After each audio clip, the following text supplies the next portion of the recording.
Hey guys, welcome back to an interesting video on Wild Rift. So today we're finally back with our Ashe updated complete guide with the new build as you guys can see here. Okay, so first up, of course, don't forget to refer to the basic guide for the skills, leveling order, tips and tricks, and combos, which I will link up in the cards above.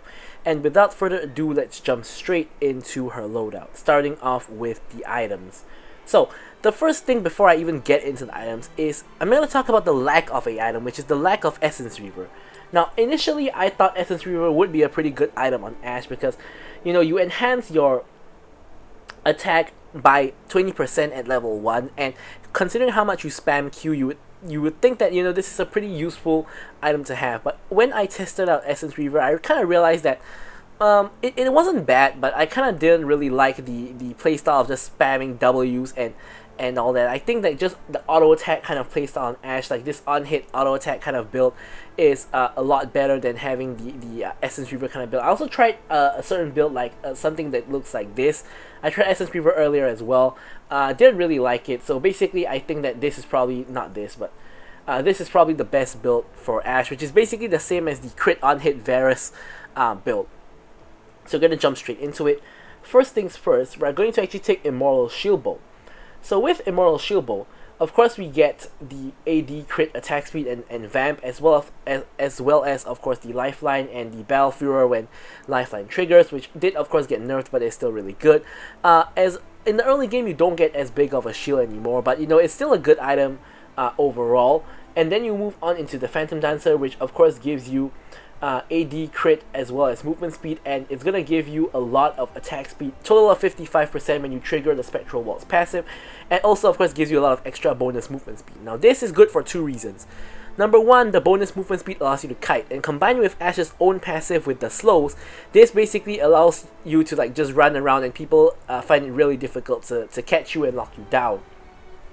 And secondly, it gives you the attack speed, and the attack speed is important because of Kraken Slayer, which we'll talk about later, and of course for Blade of the Rune King. So for Blade of the Rune King, of course you do get even more attack speed, a little bit of AD physical vamp, and of course you deal on hit current health damage. So this is going to be really useful against tanks. Also, of course, not too bad against squishies because it gives you attack speed, which is going to allow you to proc Kraken Slayer more often. And of course you also get the Drain passive, which allows you to steal movement speed and deal additional damage, which of course has a 1 minute cooldown. And then after you've gotten like a lot of attack speed and survivability from your Bork and your Shield Bow, you can now move on to getting IE, which is going to give you a huge injection of damage, a lot of AD, and of course giving you extra crit damage. Of course Ashe doesn't crit, but it still increases her damage accordingly, so it's basically the same thing. And finally you top it off with a LDR, of course for the armor penetration and to get you to 100% crit, which once again Ashe still wants 100% crit because her damage does scale off of crit chance.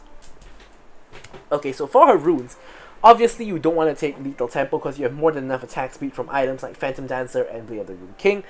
And so it's really a toss-up between Kraken Slayer and Conquer. Now I think both of them are actually good for different reasons. But with Ashe, I like taking Kraken Slayer, and the reason why I like taking Kraken Slayer is because you can abuse Kraken Slayer in lane, but you can't really abuse Conquer in lane. Now Ashe has the second longest basic attack range in the game.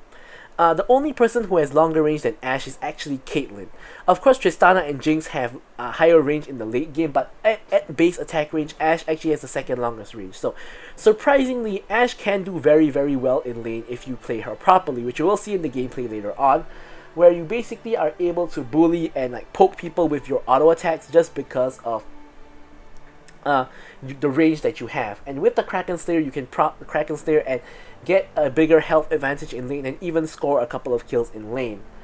And then of course for domination you have weakness, and of course weakness is a very obvious choice because enemies take 5% more damage when you impair the movement of an enemy champion, and Ashe's slows count as impairing the movement of an enemy champion. So basically you're gonna permanently do 5% extra damage to enemies, which a free 5% extra damage, who can say no to that. Of course for resolve you're going to take bone plating or perseverance depending on the matchup, and for your inspiration you have to take mana flow ban because Ashe consumes a lot of mana. You don't have mana immune in this build, and the mana flow ban is going to help you out tremendously in terms of your mana sustain.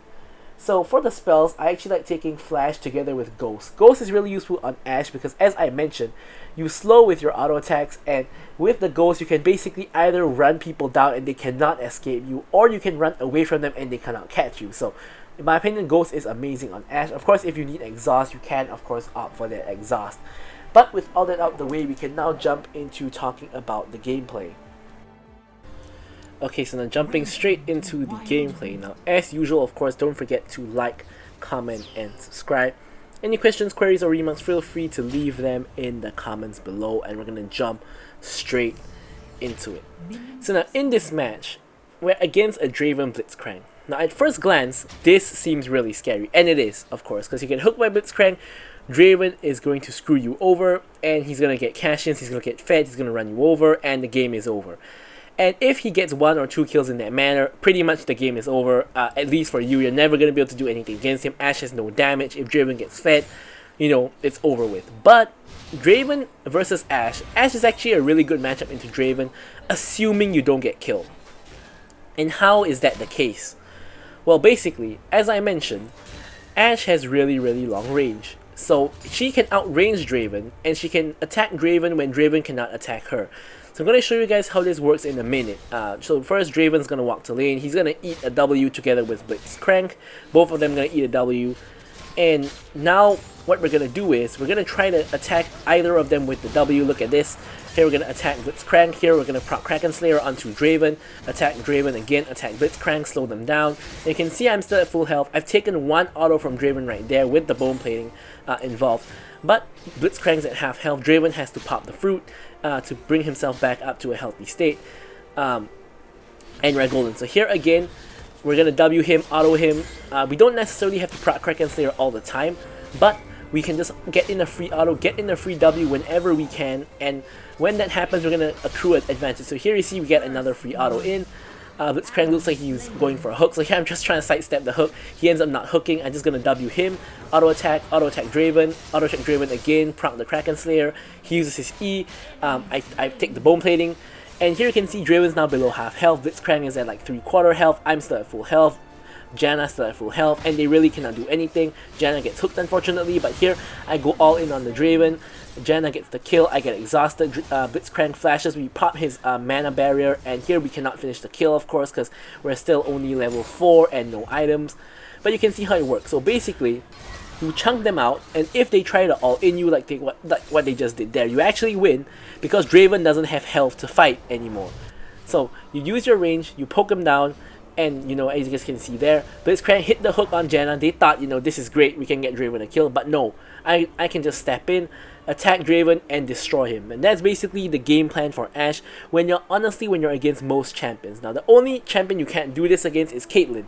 Why? Because Caitlyn has a longer range than you. But even so, Ashe is actually still a good matchup into Caitlyn, and the reason for that is she is the only ADC that has range even close to Caitlyn. So Caitlyn can't bully you as hard as other ADCs, but that's a like video for another day if we ever play Ashe into Caitlyn.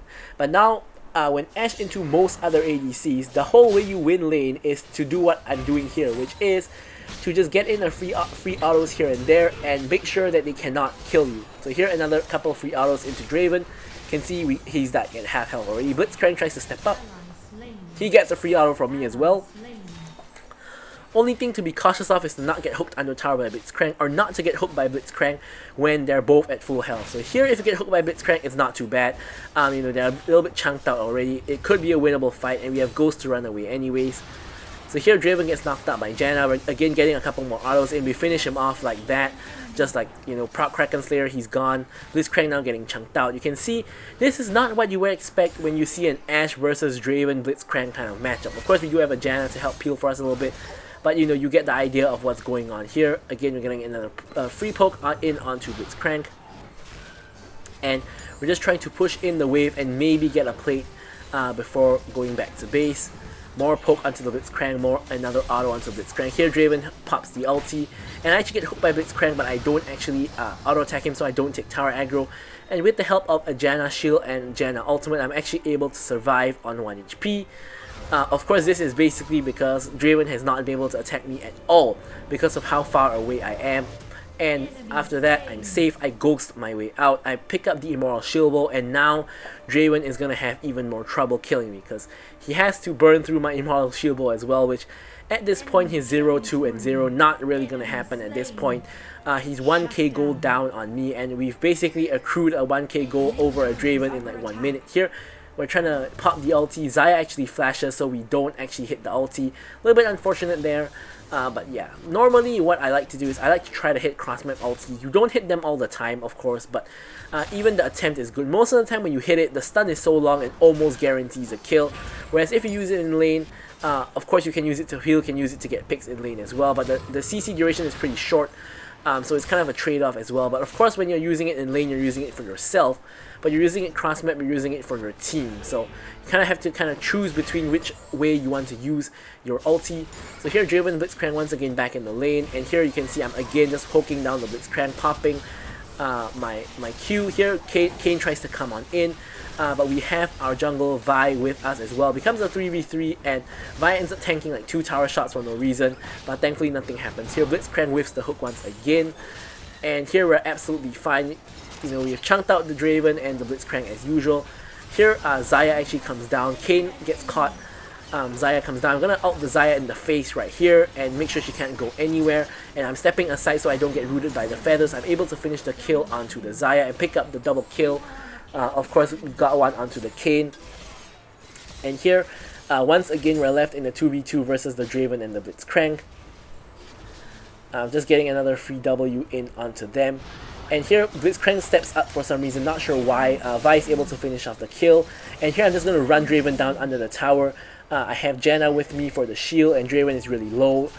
He can't run away because, of course, once again, Ashe has slows on her auto and her W, so he cannot run away at all. And you can see how Ashe can be very, very powerful if you play her in the correct way. She is not as weak a champion as you think.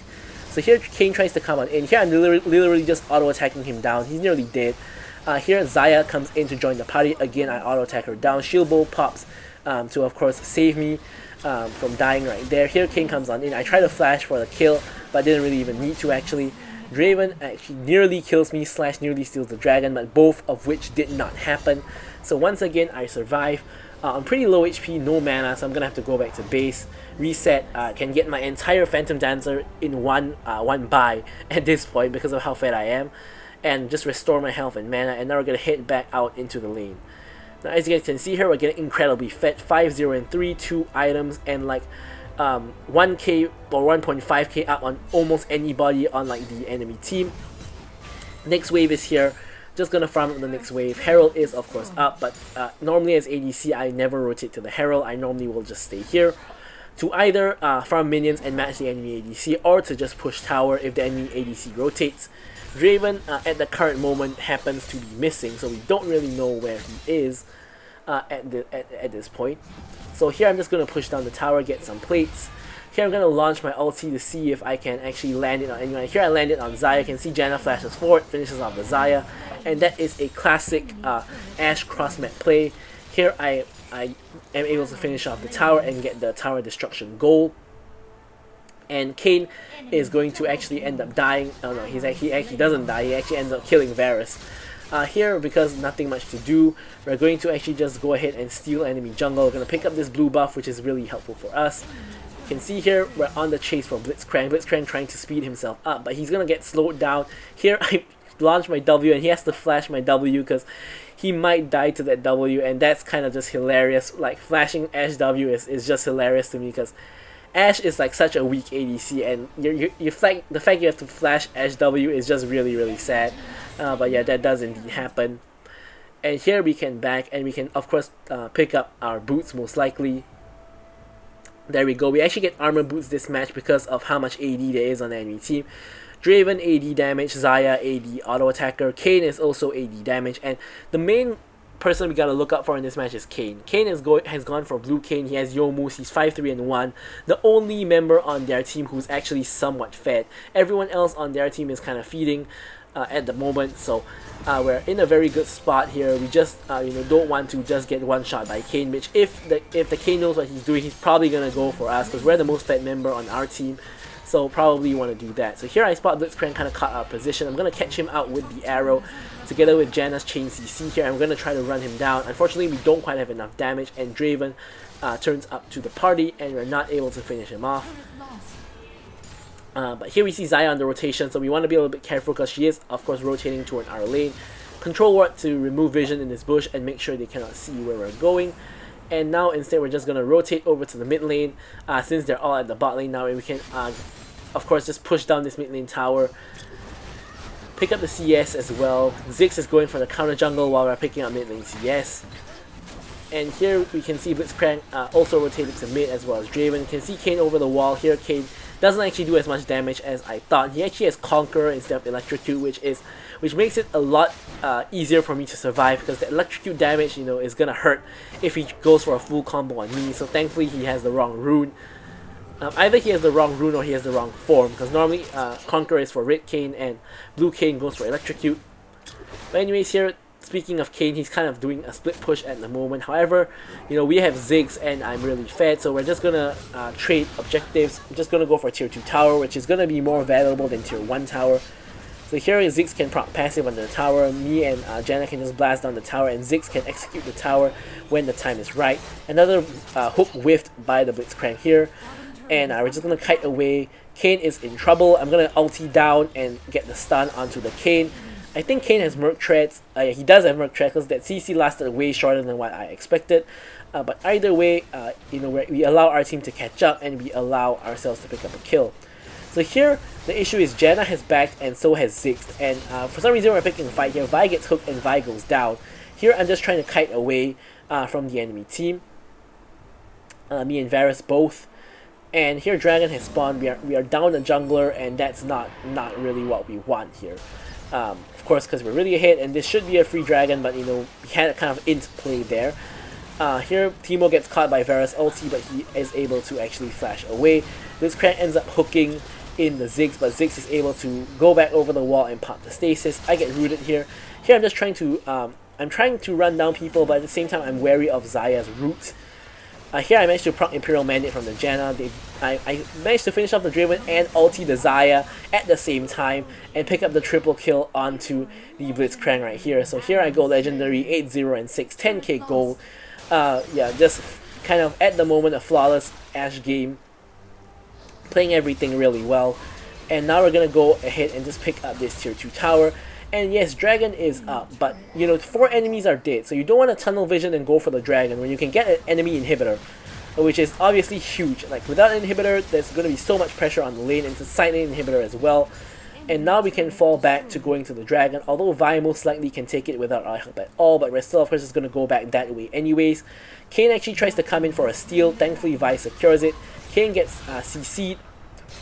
And here he manages to actually escape. I cannot slow him when he's in the wall, so he's actually able to run. Not for long though, we are able to finish him off. Here I dodge the feathers, and here I just stun up the Xayah. I'm blasting her down. I'm exhausted, but I'm still blasting her through her shield bow. Able to pick up the double here. And here I'm just auto-attack Bell against the Draven. I get the triple onto Draven. Here I flash over. Here honestly I got really greedy for the Quadra, and I was trying to just go for Blitzcrank one. It really wasn't a good idea here. Here I get hooked into the tower, silence, and I just die. Completely needless death here, just because I wanted to get Quadra kill. And you know, possibly a Penta, but yeah, no real Penta because everyone's dead. But anyways, here, off of my huge int, my team ends up inting here. Vi goes in and just ints here. Team hangs around for too long.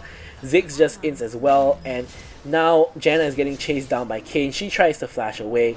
Kayn's going through the wall. Nice tornado by Janna. However, she runs into a Teemo Shroom, and we basically get aced. And I think that ace came off the back of me just doing something really stupid, which is a classic when you're really fed. Like every time, this is the reason why games are thrown. A lot of times when teams are very fed, they do very stupid stuff, like what I did just there, which is obviously what you should not be doing. Just over chasing for kills, and even if I kill that Blitzcrank, you know, it's not really that big of a deal anyways. But yeah, the only like slight good thing that came out of this is I managed to actually offload my shutdown onto Blitzcrank, which is kind of the optimal person to give the shutdown to. Anybody else could make very good use of the goal.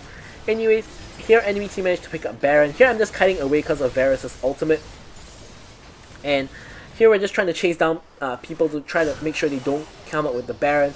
Huge heal from Janna and Redemption combined together with the ulti. And we're able to kill the Kayn who tries to come and assassinate people. Xayah manages to get slowed by me and dies as well. So we removed 2 Baron buffs. And when I say remove, I mean we removed their ability to buff minions. You can never actually remove a Baron buff anymore because of the changes that they made.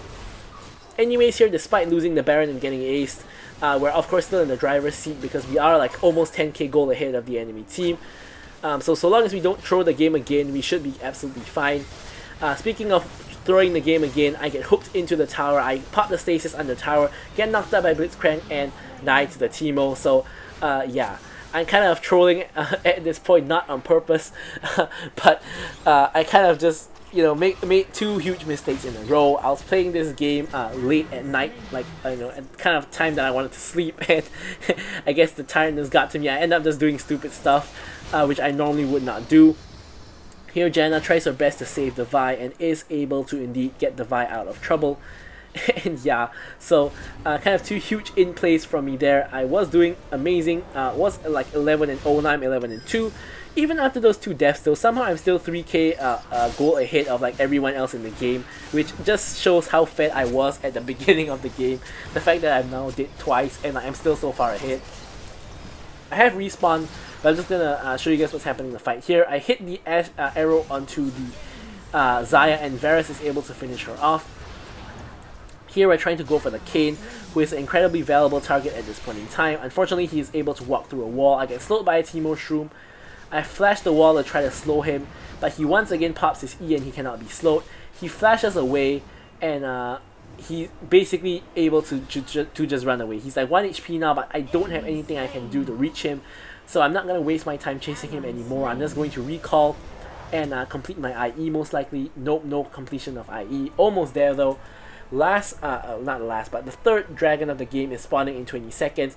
Janna is still on the hunt and trying to find the Kayn. Doesn't actually find the Kayn, ends up going for the tower instead and gets the tier 2 tower.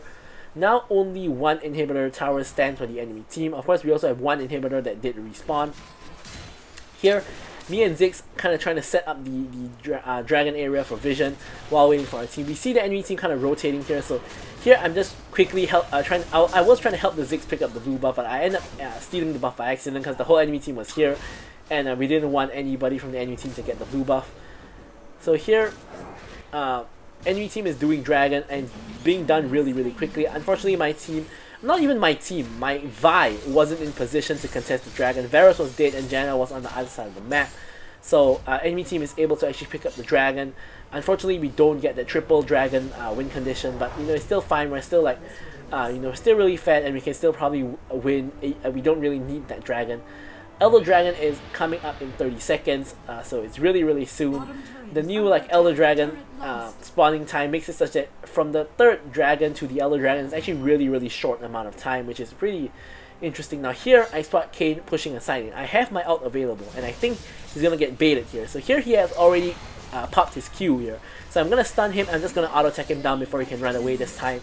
And with the help of the Blade of the Rune King as well to slow him down, we're able to get the pick onto Kayn. With Kayn out of the picture, this should be a free Baron and or Elder. But a huge fight happens here, you know, just breaking out in the middle. And here I'm just running down Teemo. I'm going to run down Xayah. Look at the damage from Ashe here. Xayah pulls the feathers, does not end up looting me. And here I was just clearing the wave so that we can try to end. Inhibitor has respawned. I'm just going to auto down the inhibitor, clear that inhibitor out. While waiting for the wave, I'm going to clear the other inhibitor out as well. Of course, making sure we have super minions that's going to be spawning. Xayah tries to fight me for some reason, so I'm just going to kill her instead. Draven gets hit by the tornado, means that he's dead as well. And off of that, we should be able to just end the game. We shouldn't need Elder or Baron. Whole enemy team is dead. Nexus is exposed. And we are, of course, able to end the game right here. So you can see how strong Ashe can be, even building like a carry kind of build. Although I still think that support Ashe is the best way to play Ashe. But anyways, thank you guys so much for watching the video. I'm going to leave you guys with the stats as usual, and goodbye.